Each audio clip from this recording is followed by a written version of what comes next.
things started happening to me, I didn't believe in the subject at all. I thought it was, yeah, I thought it was for people, crazy or just whatever, and that's the mainstream that we go through in social conditioning. We're all made to believe that it's crazy, psychic's not real, it can't be proven, empathy's not real, it can't be proven. Love shouldn't be real because that's not proven either. That's a little too close for comfort, lady. Oh, damn. What, you never seen a talking gargoyle before? Welcome to Illuminati headquarters. I mean, Denver International Airport. They're spraying on this side too. What the hell? They're spraying like in a circle. So, I was just my whole life been told, this kind of thing isn't real. So I never really looked into it. I didn't look at the facts. I didn't want to be bothered by them.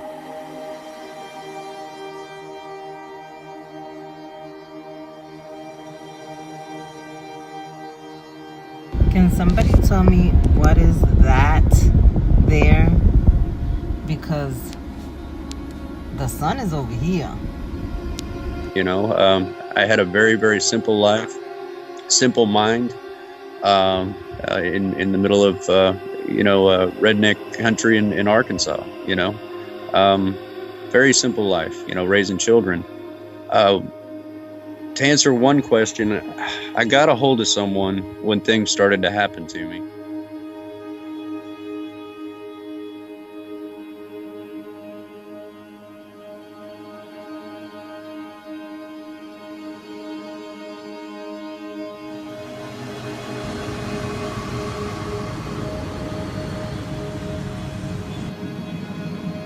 And he's been with MUFON for over 40 years. So he knows what he was talking about. And I was lucky to find him. And I was suicidal.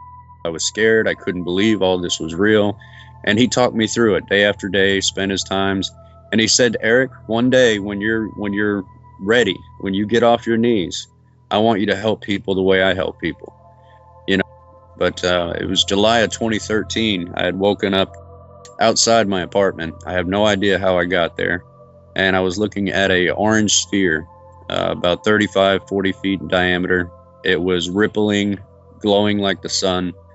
It didn't bob, it didn't weave, and I didn't know what it was. And I could have thrown a rock and hit it, maybe 70, 80 feet away, and it was just off the ground.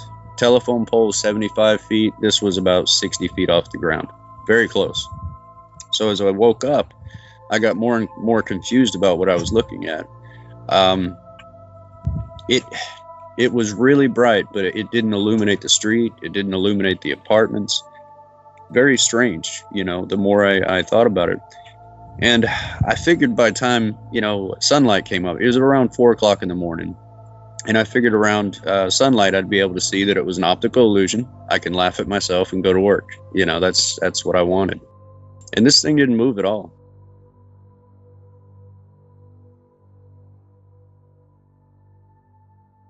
Kind of scared me. Ominous feeling at first. And by sunlight, it was gone. So I walked out there, I looked around, and I'm like, how did light bounce off of something? And, it bothered me. It's cognitive dissonance. If you see something you don't understand, you have to know.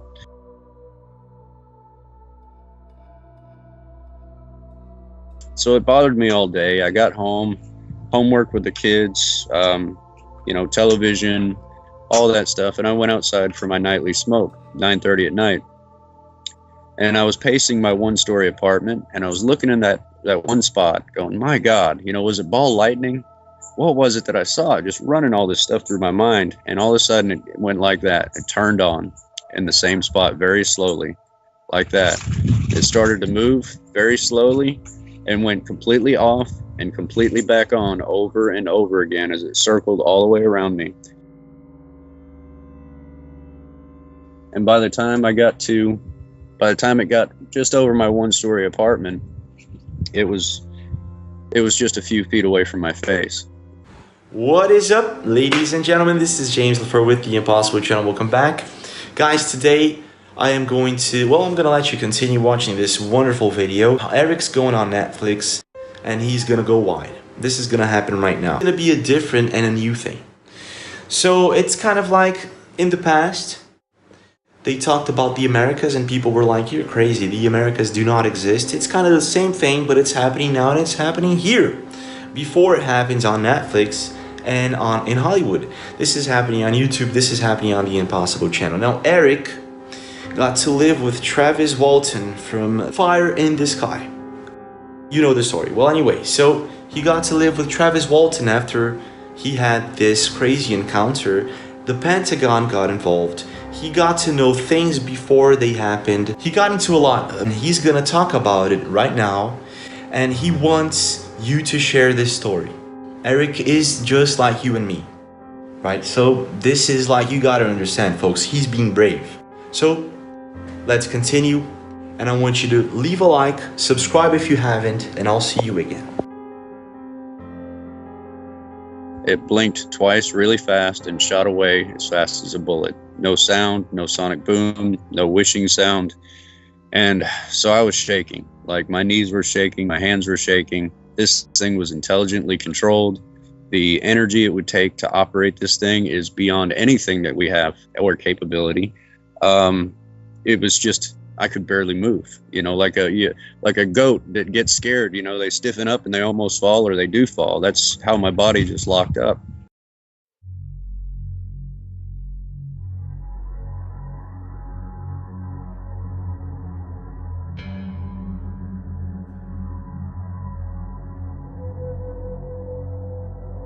So I finally went inside and I thought about it all night.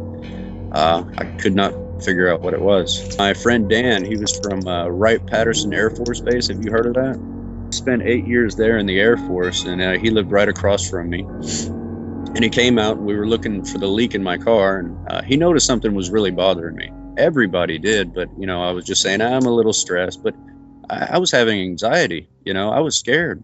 It just bothered the hell out of me.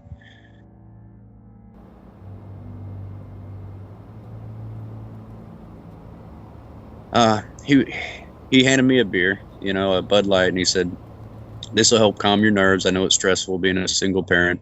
And I put it on the hood of my car, and I talked to him for a little bit, gave him a good man hug. He went inside to go eat, you know, dinner his wife was cooking. And as I reached back to grab that beer, I was standing on my shoelace. So I went, oh God, I untied my shoe, you know. So I knelt down and tied my shoe, and I felt a vibration on the top of my head. Very gentle at first, and then as if someone just turned up the volume all the way. You know, if you're standing in front of a rock and roll speaker at a concert, you can feel the vibration in your chest, maybe your teeth, you know, your face. This was times a million. I went directly to the ground. You could have kicked me like a football, I wouldn't have felt a thing.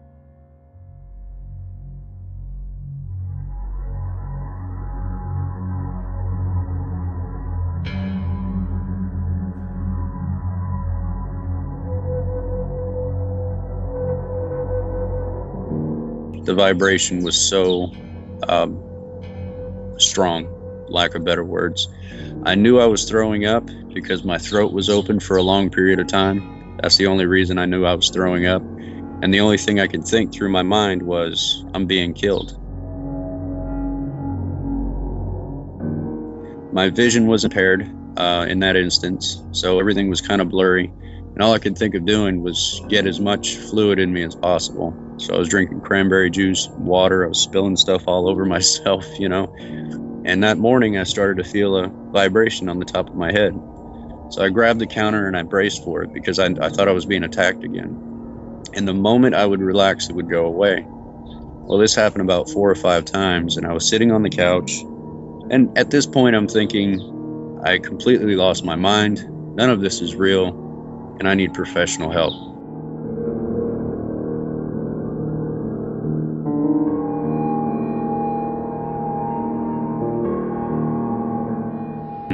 I'm a student of psychology, you know, but this couldn't possibly be real.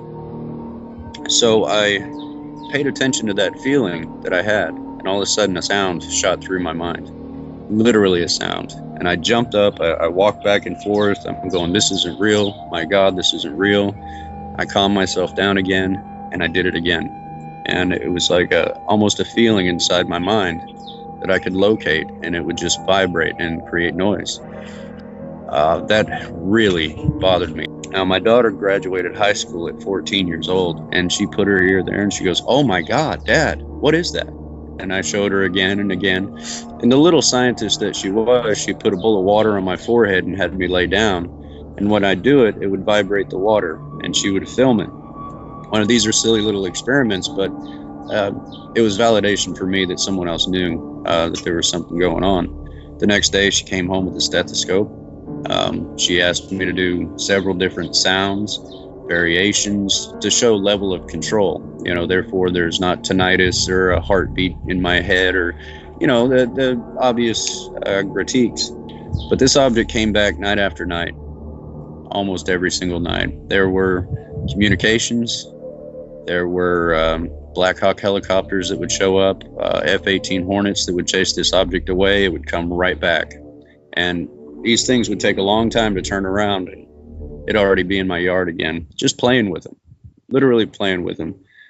It scared the people so much that out of all the 20 apartments and the 3 trailers across the street, everybody started to move. We took off to Maine to put my daughter into a bigger college, better college.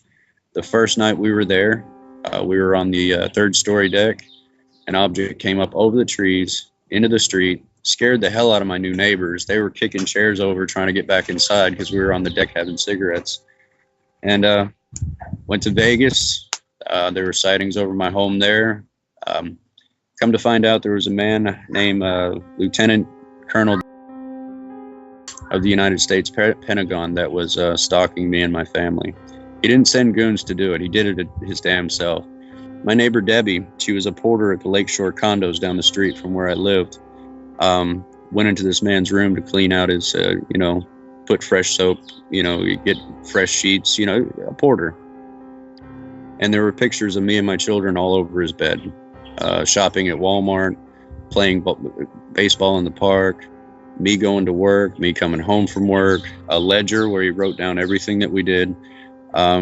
He was well aware, and so I told Debbie, I said, get this man's name, go to the office, get his name, and call me right away. She called me back. She said it was Lieutenant Colonel Wood. So I gave it to my investigator. My investigator was putting this case together the entire time. Evidence, witness statements, everything that happened. He was very meticulous. I mean, I couldn't fart without this man knowing about it. And I'm glad he did, because now there's enough evidence to actually build not a case that is flimsy. This is a case that would go in court and probably pass before a jury. But he was very helpful. I mean, he saved my life. He was there for my kids. He took this man's name, found out someone that worked for the Pentagon with the same name, and corroborated it with Debbie about his face, who he looked like, and everything. And she pointed his face out. She said, "That's the guy." And this guy worked for the Pentagon. He was involved in foreign relations, NORAD. I mean, this guy was top notch.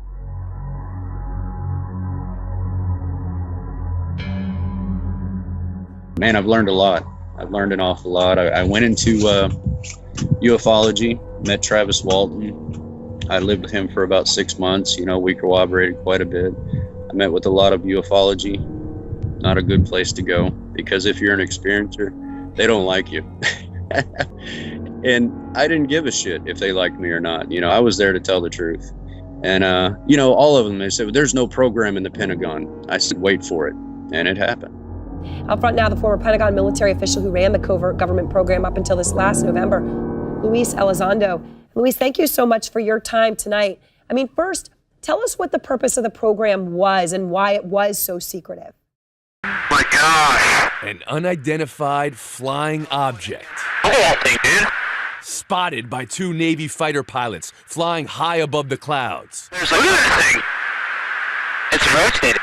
These newly released videos from the Department of Defense published. And there's more to come. I had a man from the Central Intelligence Agency. He contacted me and some of the top recorded experiencers, throughout America. You got the Allagash twins, the Hewen twins. So Audrey Hewens, Travis Walton, myself, the Allagash twins. Let's see. Christopher Bledsoe Sr. was invited out there, but he never went.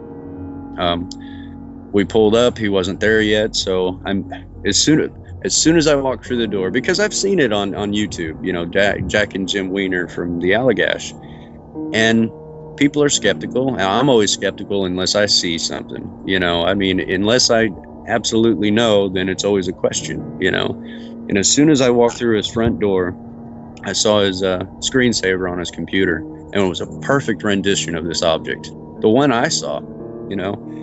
And immediately I knew. Immediately I knew, because it was a computer-generated thing that he put on his screen, and that was it. I mean, you couldn't get a better picture than that. So I knew immediately that the Allagash twins were telling the truth. They're completely underrated. And, the man from the Central Intelligence Agency showed up. He had a manila envelope, and he put it down on the kitchen table in front of everybody. And he said, "Do you guys have any photos?" And I said, "Well, I've got plenty." You know, I had this $20 Walmart from 2010, you know. I mean, terrible. You know, you try to take a picture of a moon with it and you'll get a speck.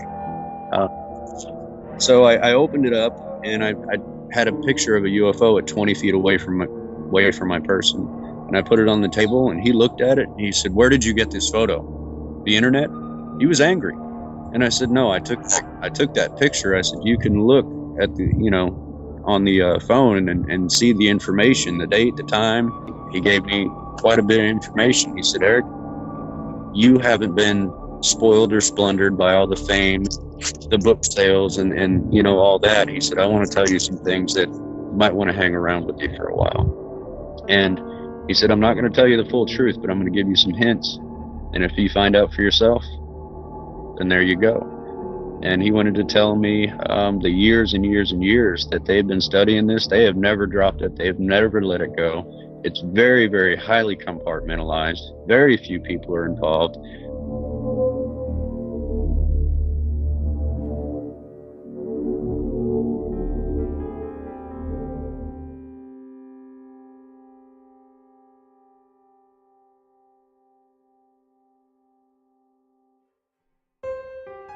It's terrible, and it really let me know that we have a lot of growing up to do. But ufology is not going to be that. I was contacted by CNN.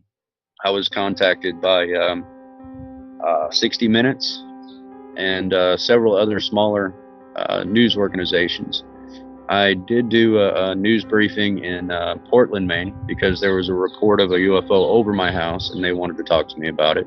And I went on the local 4 different radio stations in Portland, Maine, to talk about why this is a thing. I was surprised they invited me to do that. And, you know, sometimes they actually let you in, but most of the time they don't. But I could not go on these major networks with anxiety, my worldview falling apart. I would have looked like a complete nutcase. Gente, que isso? Glória a Deus! É avião, viu? Gente! No meio. Tá pegando o avião, não é avião, não. Eu tô filmando.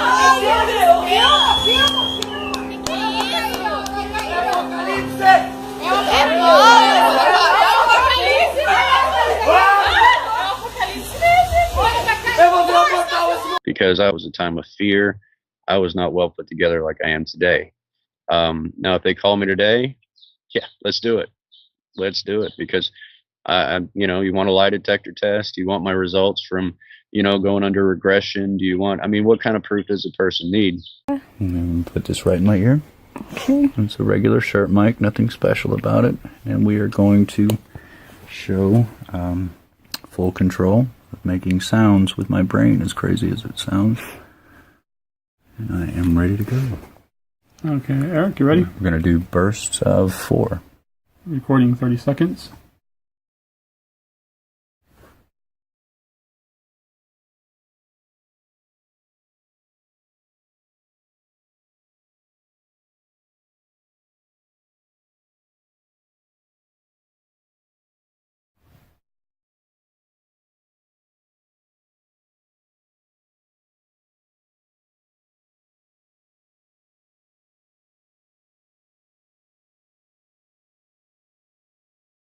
30 seconds, go ahead and relax. And I can make that available. But it's just at a time now where the iron's going to get hot. I was told by the Central Intelligence Agency that 2019 and 2020 are going to be some big moves toward disclosure. And I've been watching it happen. And the number one thing they did was put over $2 billion in stocks over the UFO subject into Hollywood. Just dropped a couple of billion. Yeah, the good old B's to make sure that what they call a weathering will happen.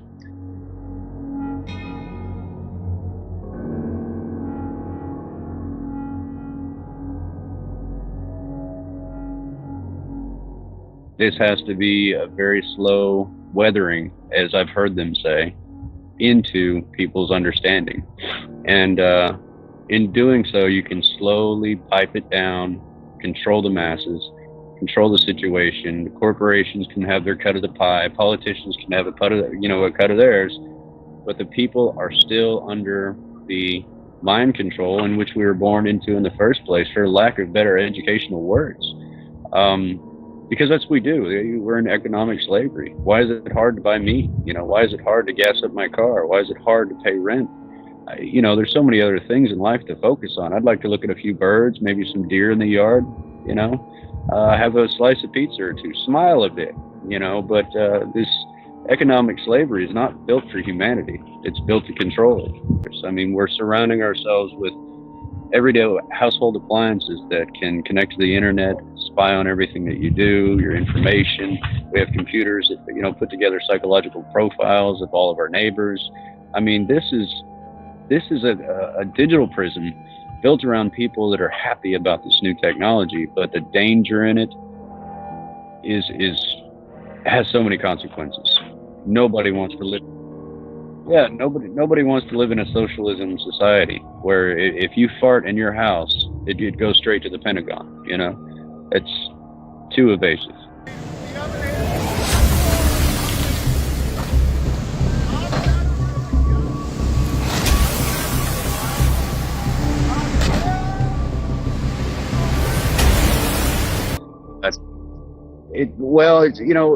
In my shoes, a lot of times it's embarrassing to talk about. It's embarrassing to say. I know what it sounds like. A lot of people are like, okay, prove it. Well, okay. I'm going to make sure you don't sleep tonight. I've been fully analyzed. Doctors are very upset about it. Scientists are very upset about it. There's no mechanism in the human brain that can generate sound or vibration.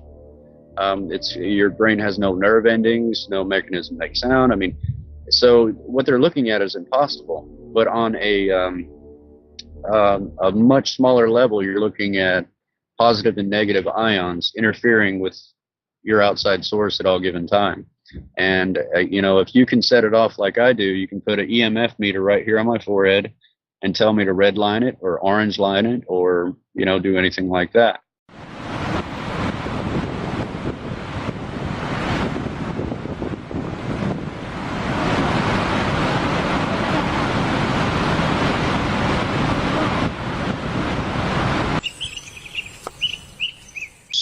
I still feel very uncomfortable with,